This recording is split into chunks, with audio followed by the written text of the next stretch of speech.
if you're a God-fearing Filipino and you are not into something which is destructive to your fellow men, you have absolutely nothing. I will die for you. Kung ano naman ang masasabi ng Malacanang sa bagong paratang laban kay Pangulong Duterte. Nasa linya ng telepono si Communications Secretary Martin Andanar. Secretary Andanar, magandang tanghali po sa inyo. Hello, Pinky. Magandang tanghali. Ano ho ang inyong reaksyon dito sa sinabi ni SPO3 Las Cañas? I would like to read to you our crafted message, Pinky. Go if you ahead, don't mind. sir. The demolition job against President Duterte continues. The press conference of self-confessed hitman SPO3 Arthur Las Cañas is part of a protracted political drama aimed to destroy the president and to topple his administration. Our people are aware that this character assassination is nothing but vicious politics orchestrated by sectors affected by the reforms initiated by the Duterte administration. The Commission on Human Rights, the Office of the Ombudsman, the Senate Committee on Justice already cleared the President of extrajudicial killing and his involvement in the Davao Death Squad. Bringing change is not an easy task.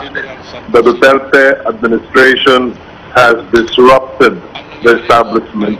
However, we remain undistracted in delivering goods and services to serve the people, not just the interest of the few.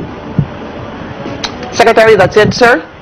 Yes, go Okay, ahead, ma'am. so Secretary, ang tinatawag niyo po itong demolition job, political drama, character assassination, may plano ho ba ang Malacanang, ang Office of the President, hinggil kay SPO3 Arthur Las Cañas dahil sa kanyang mga sinabi?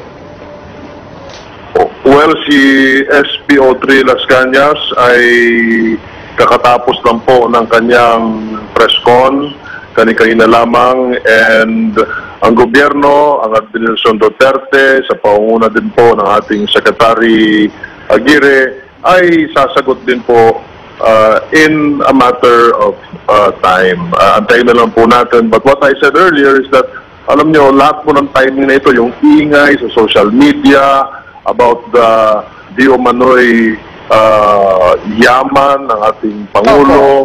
Tapos ito ngayon, itong Davao Death Squad, puro rehash kasi ito, Pinky. At sa amin, para sa akin din, ito ay in preparation for that march, for that protest rally that they are planning this coming February 25. Kaya ito po ay kasama na rin po sa plano at meron din po tayong mga natanggap na mga report, Pinky, na as much as $1,000 ang ipinamigay dito sa presko na ito. Hindi ko na lang po papangalanganan niya aking source, pero meron daw pinagbibigyan ng ganito kalaking halaga na pera para lang mag-cover ito. $1,000, may umiikot na $1,000. Kanino? Kay SPO3 Las Cañas? O kanino ho napunta ang pera?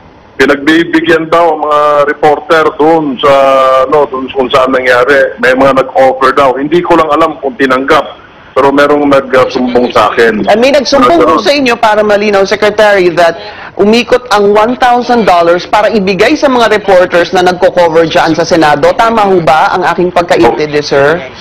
Yun ang umiikot na storya, pero hindi naman sinabi na tinanggap. Pero sinabi na merong mga offer na ganong kalaking pera ang oposisyon para lamang pabagsakin itong administrasyong ito at para ipakalat itong storya ni SPO3 Las Cañas.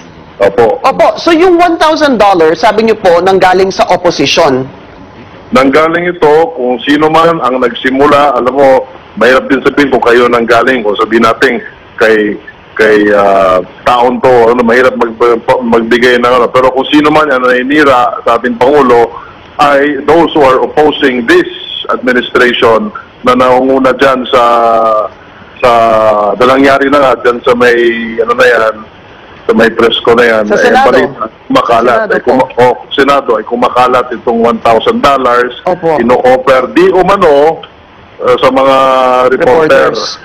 Para po i-cover? Parang ganun po? Para i-cover $1,000? Parang gano'n na rin. Gano'n ang lumalabas sa report. Opo. But let me ask you that categorically, sir. Are you saying that the $1,000 is coming from Senator Antonio Trillanes? Galing mo ba sa kanya? I cannot categorically say na galing kay Senator Trillanes. Basta ang sabi lang po ng aking source dyan sa Senado na merong pera na gano'n na umiikot. Pero I would like to categorically say also na hindi naman sinabi kung tinanggap yung pera na yun. Understandable, sir. Opo. Well, Secretary Martin Andonar, maraming salamat po sa inyong oras and for responding to pagtanggap po sa aming tawag. Thank you, sir.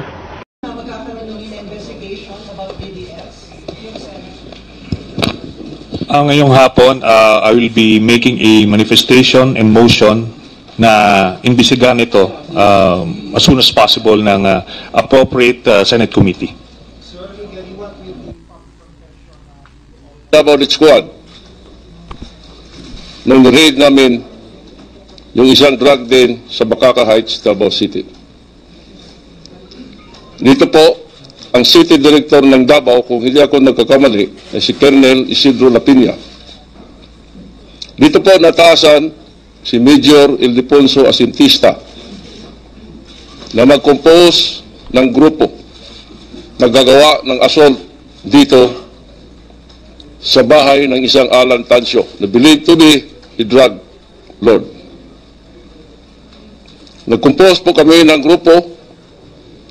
Ako po, si Major Asintista, SPO3 Jerry Baguhin, SPO4 Paulincio Pabo, SPO1 Jim Tan, SPO1 Junito Ubales, at may iba pa po. At dito, kinuha po namin ang serbisyo na tinatawag na rebel returnees na galing sa Agdao area. Ito po ay lead by one Chris Lanay. Nitrain po namin sila sa pag-assault sa bahay na yon doon po sa Laod Quarry. Lead by SPO4 din Laod. After 5 days of training, nireid namin yung bahay ni Alan Tancio. Lead by Chris Lanay at saka yung mga dating rebel returnees ng New People's Army. Dito po, napatay ang katulong ni Alan Tancio. Wala po kaming nakuhang shabu. At dito nag-umpisa ang Davao Death Squad. Dahil po, may iniwan kaming note na ito huwag pamarisan, and then nakalagay doon, Davao Death Squad. Ito po ang umpisa. Sa lahat po mga ginagawa naming pagpatay sa Davao City, libing man o itapon namin sa laot, ito po ay binabayaran kami ni Mayor Rody Duterte. Kadalasan 20,000, minsan 50,000, at depende po sa status ng target, minsan 100,000. Ako po ay tumanggap ng allowance galing sa Office of the Mayor ng matagal ng panahon. Tumanggap ako ng 100,000 pesos. Una ko pong tatalakayin yung sinabi ni Edgar Matubato noon sa Senado. Yun po ang bombing ng mga Muslim mosque. Ito po ay totoo. Isa po ako sa inutusan ni Mayor Rody Duterte personal. Ako, si Major Makasait, Major Asintista, SPO4 Binlaod, SPO4 Desiderio Clorebel, SPO4 the late Boy Pabo, SPO3 Jerry Baguhin, SPO3 Teodoro Pagidopon, and SPO2 June Marisma. Nung nangyari po ang pagbomba sa San Pedro Cathedral, kung hindi ako nagkamali, 2 days after, pumunta si Mayor Rody sa opisina ng anti-crime group. At dahil kami po ang core group, kami lang po ang personal na inutusan niya na gumanti sa pagbomba ng San Pedro Cathedral. sa pamamagitan ng pagbomba sa mga Muslim mosques na within the EOR of Davao City. Hinati po ang grupo namin sa 3 group with the support of the Rebel Returnees Group. Ang grupo ko po ay pinangunahan ni SPO4 Dick Loribel, ako, si SPO4 Boy Pabo at isang RRA o Rebel Returnee na tinatawag namin na Force Multiplier.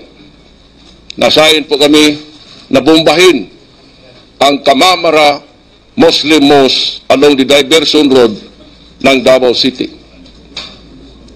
Binomba po namin ang Kamamara Mosque gamit ang granada. Yung grupo ni Edgar, sa ibang sulok sila ng Davao City.